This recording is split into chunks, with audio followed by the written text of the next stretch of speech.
Mining और metal sector की दिग्गज कंपनी वेदांता लिमिटेड ने आज बाजार में एक बहुत बड़ी घोषणा की है। कंपनी के बोर्ड द्वारा गठित कमेटी ऑफ डायरेक्टर्स ने बुधवार 25 फरवरी को हुई अपनी अहम बैठक में 3,000 करोड़ रुपए का मोटा फंड जुटाने के प्रस्ताव को हरी झंडी दिखा दी है। ये भारी भरकम पैसा नॉन कन्वर्टेबल डिबेंचर यानी एनसीडी जारी करके जुटाया जाएगा।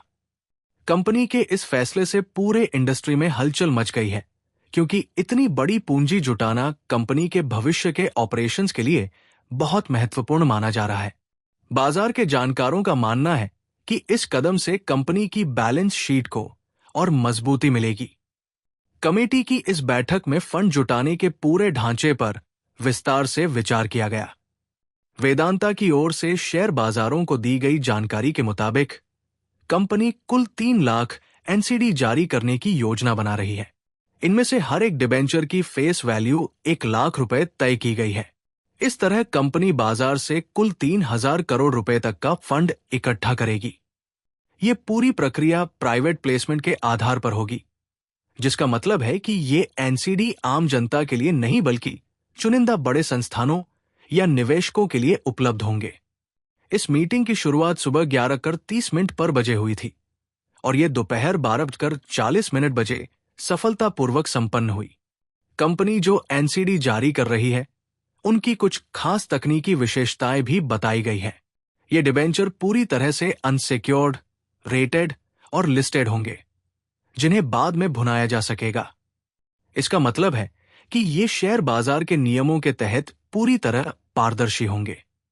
कंपनी ने इन डिबेंचर्स को बीएसए लिमिटेड बीएसई पर लिस्ट कराने का फैसला लिया है। हालांकि इन पर मिलने वाले ब्याज यानी कूपन रेट और मैच्योरिटी की तारीखों के बारे में पूरी डिटेल कंपनी के आने वाले डिस्क्लोजर डॉक्यूमेंट में दी जाएगी। कंपनी ने रेगुलेटर्स को यह भी भरोसा दिया है कि फिलहाल ब्याज या मूल रकम चुकाने में कोई देरी नहीं हुई है और कंपनी का पिछला रिकॉर्ड पूरी तरह साफ बना हुआ है। वेदांता लिमिटेड जैसी बड़ी कंपनी के लिए इस फंड का इस्तेमाल बहुत अहम हो सकता है। बाजार के जानकारों का मानना है कि कंपनी इस पैसे का उपयोग अपने पुराने कर्ज को कम करने या नए प्रोजेक्ट्स के इंप्लीमेंटेशन के लिए कर सकती है। माइनिंग सेक्टर में ऑपरेशन को सुचारू रूप से चलाने के लिए समय समय पर भारी पूंजी की जरूरत होती है। ऐसे में 3,000 करोड़ रुपए का ये नया फंड कंपनी के कैश फ्लो को बढ़ाने में बड़ी मदद करेगा। कंपनी के इस फैसले से आने वाले समय में उसके रेवेन्यू और कंसोलिडेटेड मुनाफे पर भी अच्छा असर पड़ सकता है।